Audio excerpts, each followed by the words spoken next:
onde diz Deus, ele coloca uma sentença. Porque aquele primeiro homem, Adão, criado à sua imagem e à sua semelhança. Imagem e semelhança. Isso tem a ver com expressão, isso tem a ver com comunhão. A imagem para a expressão, a semelhança para a comunhão. Então, através daquele homem, Deus se expressava, e naquele homem, Deus encontrou o lugar do seu prazer. Esta era a busca de Deus naquele homem, para que por meio daquele homem, Deus manifestasse o seu governo sobre a terra, dominando os peixes do mar, as aves dos céus, os répteis da terra. Então nós sabemos que o homem caiu, ele pecou. E Paulo coloca um texto muito importante, em 2 Coríntios capítulo 11, o versículo 3, quando ele diz do receio que ele tinha, que assim como Eva, aquela mulher que vivia tal vida na sua espiritualidade, na comunhão com Deus, tendo as suas faculdades muito bem exercidas para a espiritualidade da sua vida, aquela mulher, ela foi enganada num ambiente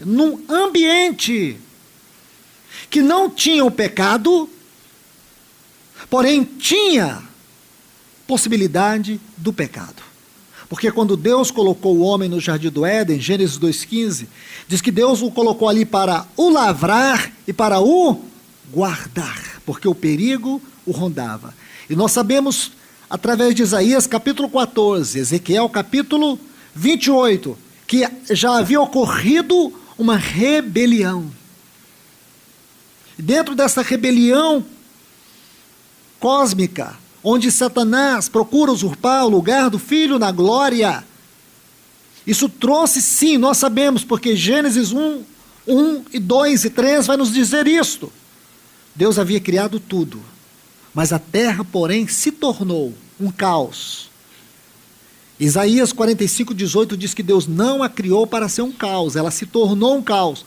Então Isaías 14, Ezequiel 28 vai nos dizer isso. Então, irmãos, por isso Deus ordena para o homem guardar.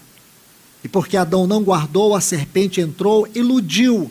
Essa palavra iludiu, nós estudamos ela ontem.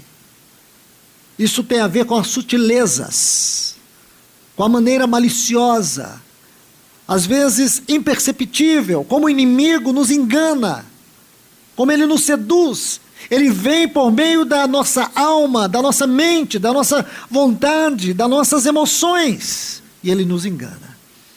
Então é possível sim, irmãos, mesmo com as nossas faculdades espirituais, com livre exercício sobre as nossas faculdades almáticas, nós incorrer no engano, no pecado.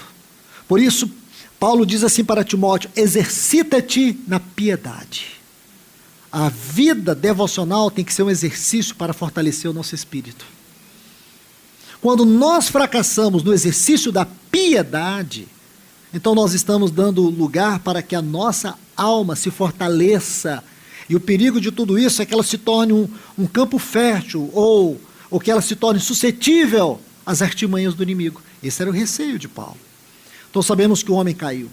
Então lá em Gênesis 6:3, Deus coloca uma sentença: meu espírito não agirá para sempre sobre o homem, porque este é carnal. Agora, o que aconteceu? Ali, naquelas faculdades interiores, espírito e alma, é como se houvesse um bloqueio. Justamente isso. E por que nós sabemos isso? Ora, porque a Bíblia diz em Gênesis capítulo 3, quando Deus coloca a sentença sobre o cuidado que deveria se ter em relação à queda, à desobediência, Deus disse para ele que se ele comesse daquele fruto, morrendo, morrerás. Isso tem a ver com a morte espiritual e a morte eterna. E quando você lê Efésios 2, a partir do versículo 1 começa assim: e vos deu vida, ou vivificou, estando vós mortos. E Paulo vai tratar esse assunto morte espiritual no capítulo 2 com mais propriedade. Ele vai dizer